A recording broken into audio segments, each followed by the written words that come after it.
We'll invite Stacy up for our time with our children and youth. Good morning. Good morning. You are awake out there. That's awesome. Well, do you have pets? Yes.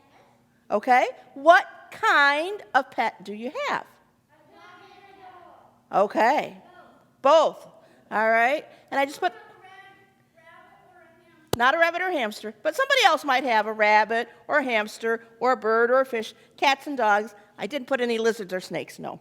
All right, but I have some pets too, so we are going to meet my girls this morning.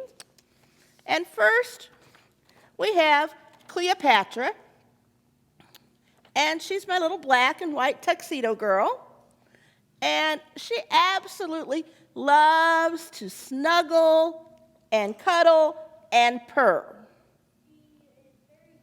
She's very cute, isn't she? I think so too. Okay. She does not like to meow. She doesn't talk, but she purrs and she likes to just be as close to us as possible. And her fur is super soft, like velvet. And then we have Delilah Rose. And yes, she actually has a middle name, Delilah Rose. And she's what they call a diluted calico. But really, she's kind of gray and white. And it looks like she has white eyeliner on her eyes all the time, so her makeup is always done. Now, she likes to talk to my husband. They have their own language, and sometimes he will make the sound, and I can't do the little sound, and she will talk back, or sometimes she makes the sound, and then he will talk back. Yep, so they have their own little language. And she loves to be held.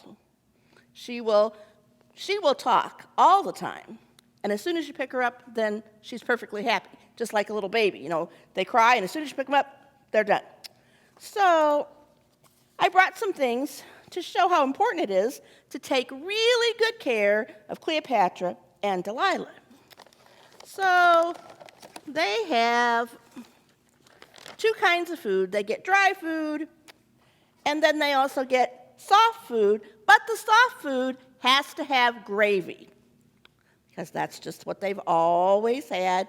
So they need the gravy, and they won't eat it if it doesn't have gravy. Yes, it's true. They also have to have treats every morning before we leave for work, and as soon as they hear that little, they know that it's time, and you may not leave the house without giving them the treats. That is not acceptable. And I think my basket is going to fall over. That's okay. All right.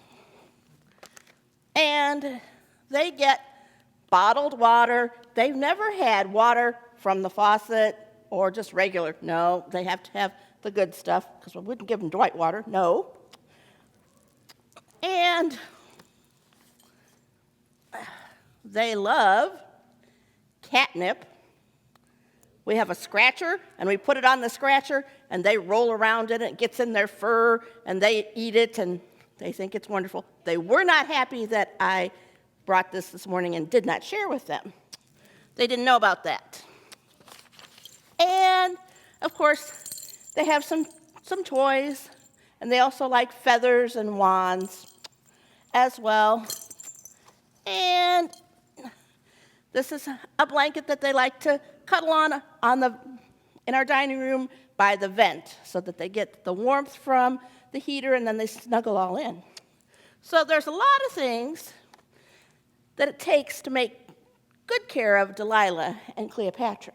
Now, if we're going to be gone for longer than a day and a night, then my friend Julie, or Auntie Julie, as we call her, will come to help make sure that Cleopatra and Delilah are well taken care of. And I will make a list of which cat likes what and which cat doesn't like what, and generally what they need to be okay. And we will leave extra food and extra water and nip and treats and toys and all that kind of stuff. And before we leave, Auntie Julie will come to our house and we'll go through the whole list so she knows where everything is and how to get in and out without letting them out because they don't go outside. So it's really important, and Auntie Julie's very happy to do that. So they're well taken care of. Well, Jesus had that same kind of conversation with the disciple Peter.